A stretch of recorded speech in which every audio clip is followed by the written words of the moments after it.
ഉമ്മൻചാണ്ടി എന്നെ ദ്രോഹിച്ചതിന് കുഴപ്പമൊന്നുമില്ല. എൻ്റെ കുടുംബം തകർത്ത് എൻ്റെ സർവ്വതും പിടിച്ചു വാങ്ങിച്ച് എൻ്റെ മക്കളെയും എന്നെയും വേർപെടുത്തി വിടാൻ മധ്യസ്ഥ വഹിച്ച ഉമ്മൻചാണ്ടി ആ മര്യാദകേടിന് മറുപടി പറയണ്ടേ? പറയണ്ടെന്ന് വിചാരിച്ചാൽ വായിൽ വിരലിട്ടാൽ കടിക്കാത്ത ആരുമില്ല. അത് ഓർത്താൽ നല്ലത്. എനിക്കും പറയാനുണ്ട് ചെയ്ത ചതികളൊക്കെ. ആരെയാ ചതിച്ചതെന്ന് ജനങ്ങൾക്ക് മനസ്സിലാക്കും. ഞാൻ ഇത്ര നാൾ മിണ്ടായിരുന്ന ആളാണ്, എന്നെ കൊണ്ട് പറയിക്കരുത്. ഇലക്ഷൻ അടുത്ത് വരുമ്പോൾ ഇത്രയും നാളെ ചാണ്ടിയമ്മ ഇല്ലായിരുന്നു ഇവിടെ. ഇലക്ഷൻ അടുത്ത് വരുമ്പോഴത്തേക്കും ചുമ്മാ ഒരു ആളുകളെ ഒരു ജാതി വർഗീയ വികാരം ഉണർത്തിവിടാൻ വേണ്ടി ഇറങ്ങിയിരിക്കുകയാണോ? അങ്ങനെയെങ്കിൽ ഞാനൊരു കാര്യം ചോദിക്കട്ടെ, ഈ ചാണ്ടിയമ്മൻ ഒരു വലിയ ഭക്തനാണെന്നല്ലേ പറഞ്ഞത്? പള്ളികളിലും അമ്പലങ്ങളിലൊക്കെ ഇന്ത്യയുടെ ഒരു വീട്ടിൽ മരണം നടന്നപ്പം അവിടെ ചെന്ന് രാമായണം വായിച്ചെന്നാരണ്ട് പറയുന്നത്. അപ്പോൾ അത്രയും വലിയ ഒരു നന്മയുള്ള ആളാണെങ്കിൽ ചാണ്ടിയമ്മൻ ആദ്യം ചിന്തിക്കേണ്ടത് ബൈബിളിലൊരു വചനമുണ്ട്. എന്താണെന്നറിയാമോ? ദൈവം നീതിമാനാണ്, അവൻ നീതിമാനോടൊപ്പം. കള്ളസാക്ഷി പറയാൻ പാടില്ല എന്ന് ഖുറാനിൽ പറയുന്നുണ്ട്, ബൈബിളിലും പറയുന്നുണ്ട്, എല്ലാ വേദപുസ്തകത്തിലും. ചാണ്ടിയമ്മൻ അറിയാത്തതും കേൾക്കാത്തതുമായ കാര്യം ഈ തെരഞ്ഞെടുപ്പ് പ്രമാണിച്ച് ആരെങ്കിലും സഹായിക്കാൻ പത്തനാപുരത്ത് വന്ന് പറയുക എന്ന് പറയുന്നത്, ചാണ്ടിയമ്മൻ വിശ്വസിക്കുന്ന ദൈവം ചാണ്ടിയമ്മനെ നല്ല നിലയിൽ കൈകാര്യം ചെയ്യും എന്നാണ് വിശ്വാസിയായ ഞാൻ വിശ്വസിക്കുന്നത്. അത്രയുള്ള അതിൻ്റെ മറുപടി. ചാണ്ടിയമ്മൻ വലിയ വിശ്വാസിയും ഭയങ്കര പള്ളിയിൽ തന്നെ കഴിയുന്ന ആളും ഈ പറഞ്ഞ കണക്ക് മരണ വീട്ടിൽ ചെന്ന് രാമായണം വായിക്കുക, MLA മാർക്ക് നല്ല ജോലിയായിരിക്കും.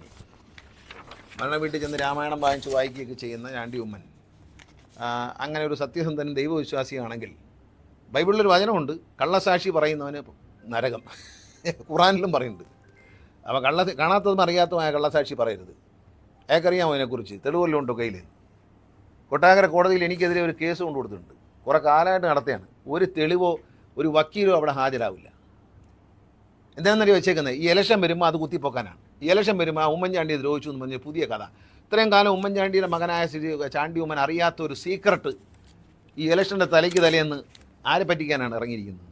നമുക്ക് കുറച്ചുകൂടെയൊക്കെ ഒരു രാഷ്ട്രീയമൊക്കെ ശരിയാണ്, ചില വകതിരിവും ലജ്ജയൊക്കെ വേണം. അങ്ങനെ ചെയ്ത് ഇത്രയും കാലം ഇല്ലാത്ത ഒരു ഒരു ഒരു ഒരു ഒരു കണ്ടുപിടുത്തം അദ്ദേഹം ഈ ഇലക്ഷൻ പ്രമാണിച്ച് അസംബ്ലി ഇലക്ഷൻ അടുക്കുമ്പോൾ ഇതൊരു ചെറിയ അസുഖമാണ്. ഈ അസുഖത്തിന് മറുപടി ഇത്രയേ ഉള്ളൂ. ചാണ്ടിയമ്മൻ വലിയ വിശ്വാസിയാണ്, എല്ലാ പള്ളികളിലും പുതുപ്പള്ളി പള്ളിയിലൊക്കെ എപ്പോഴും അങ്ങ് ഇരിക്കുന്ന ആളാണ്. എങ്കിൽ ബൈബിൾ എടുത്ത് വായിക്കുക. കള്ളസാക്ഷി പറയുന്നതും നീതിമാനായ ദൈവത്തിൻ്റെ വിശ്വാസിക്കുന്നവൻ നീതികേട് കാണിച്ചാൽ അവനെ ദൈവം ശിക്ഷിക്കുമെന്നാണ്. അത് രണ്ടും എടുത്തു വെച്ച് വായിച്ചേച്ച് അറിയാത്ത കാര്യങ്ങൾ പറയുക. തെളിവല്ലോ ഉണ്ടോ?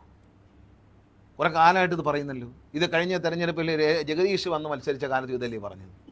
ഇതെന്താണ് ഈ വിഷയം ഈ വിഷയം ഇവിടെ ചർച്ച ചെയ്യേണ്ട കാര്യം? ഈ വിഷയം ഒരു വിഷയമാണ്.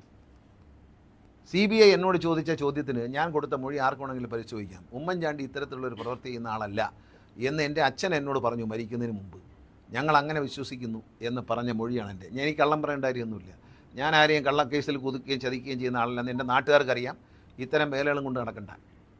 അതൊക്കെ നാണം കെട്ട പണിയാണ്. ഒരു ഇലക്ഷൻ എടുക്കുമ്പോൾ ഒന്നും പറയാനില്ല. രാഷ്ട്രീയം വല്ലതും ഉണ്ടെങ്കിൽ പറ കുഞ്ഞേ, ചാണ്ടിയമ്മ, രാഷ്ട്രീയം വല്ലതും ഉണ്ടെങ്കിൽ പറ, നമുക്ക് അതിന് മറുപടി പറയാം. ഉമ്മൻചാണ്ടി എന്നെ ദ്രോഹിച്ചതിന് കുഴപ്പമൊന്നുമില്ല. എൻ്റെ കുടുംബം തകർത്ത് എൻ്റെ സർവ്വതും പിടിച്ചു വാങ്ങിച്ച് എൻ്റെ മക്കളെയും എന്നെയും വേർപെടുത്തി വിടാൻ മധ്യസ്ഥ വഹിച്ച ഉമ്മൻചാണ്ടി ആ മര്യാദകേടിന് മറുപടി പറയണ്ടേ? പറയണ്ടെന്ന് വിചാരിച്ചാൽ വായിൽ വിരലിട്ടാൽ കടിക്കാത്ത ആരുമില്ല. അത് ഓർത്താൽ നല്ലത്. വായിൽ വിരലിടരുത്. ഞാൻ പഴയ കഥകളൊക്കെ പറയും. എൻ്റെ കുടുംബം തകർത്ത് എൻ്റെ മക്കളെയും എന്നെയും വഴിയാധാരമാക്കി രണ്ട് വഴിക്കാക്കിയ ദുഷ്ടത്തരത്തിന് ഉമ്മൻചാണ്ടി മറുപടി പറയൂ? ഉമ്മൻചാണ്ടിയുടെ മകൻ മറുപടി പറയൂ? മേലിൽ ഇത് പറയരുത്. പറഞ്ഞാൽ ഡേഞ്ചറസ് ആയിരിക്കും. എനിക്കും പറയാനുണ്ട് ചെയ്ത ചതികളൊക്കെ. ആരെയാ ചതിച്ചതെന്ന് ജനങ്ങൾക്ക് മനസ്സിലാക്കും. ഞാൻ ഇത്ര നാൾ മിണ്ടായിരുന്ന ആളാണ്, എന്നെ കൊണ്ട് പറയിക്കരുത്. അത് മാത്രമേ എനിക്ക് ചാണ്ടിയമ്മനോട് പറയാനുള്ളൂ. കള്ളം പറയുന്നതും കള്ളസാക്ഷി പറയുന്നതും. ഇലക്ഷൻ ആരെങ്കിലും സഹായിക്കാൻ വേണ്ടി ഒരു സ്ഥലത്ത് വന്നിറങ്ങിയിട്ട് ഇല്ലാത്ത കാര്യങ്ങൾ പറഞ്ഞുണ്ടാക്കി ജനങ്ങളൊക്കെ ഇത് കഴിഞ്ഞ പ്രാവശ്യം പറഞ്ഞല്ലേ? ജഗദീഷ് മത്സരിച്ച ഇതിന് മുമ്പത്തെ ഇലക്ഷനിൽ ഇത് പറഞ്ഞല്ലേ ഈ സബ്ജക്റ്റ്? എന്നിട്ട് എന്തായി? ജനങ്ങളെ കബളിപ്പിക്കാൻ ഇറങ്ങരുത്. രാഷ്ട്രീയമൊക്കെ ശരിയാണ്. അന്ന് ചാണ്ടിയമ്മൻ രാഷ്ട്രീയത്തിലില്ല. ഞാൻ ഉമ്മൻചാണ്ടിയെ ചതിച്ചു എന്ന് ഉമ്മൻചാണ്ടി പറഞ്ഞിട്ടില്ലല്ലോ. ഉണ്ടോ? ഉമ്മൻചാണ്ടി പറഞ്ഞിട്ടുണ്ടോ ഞാൻ ഉമ്മൻചാണ്ടിയെ ചതിച്ചു? ഞാൻ എന്ത് ചതിക്കാനാണ് ഉമ്മൻചാണ്ടിയല്ലേ എന്നെ ചതിച്ചത്? ഞാൻ എന്ത് കുറ്റം ചെയ്തിട്ടാണ് എൻ്റെ മന്ത്രിസ്ഥാനം 2003 രാജിവെപ്പിച്ചത്?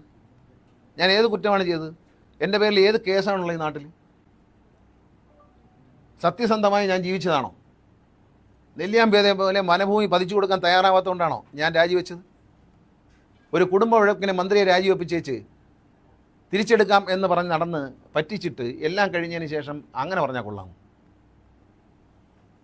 അതൊന്നും പറയരുത്. ഉമ്മൻചാണ്ടി ജീവിച്ചിരുന്ന കാലത്ത് അദ്ദേഹം പറഞ്ഞില്ലല്ലോ ഞാൻ അദ്ദേഹത്തെ ചതിച്ചെന്നോ ദ്രോഹിച്ചെന്നോ ഒന്നും അദ്ദേഹം പറഞ്ഞില്ല. ആരോടെങ്കിലും പറഞ്ഞിട്ടുണ്ടോ? നിങ്ങളോട് ആരോടെങ്കിലും പറഞ്ഞിട്ടുണ്ടോ? ഇപ്പോൾ ഇറങ്ങിയിരിക്കുകയാണ്. ആരാണ്ട് പറയുന്ന കേട്ടുകൊണ്ട് കൂലി തല്ലുകാരനായിട്ട് ഇറങ്ങരുത്. ഇറങ്ങിയാൽ പലതും പറയേണ്ടി വരും.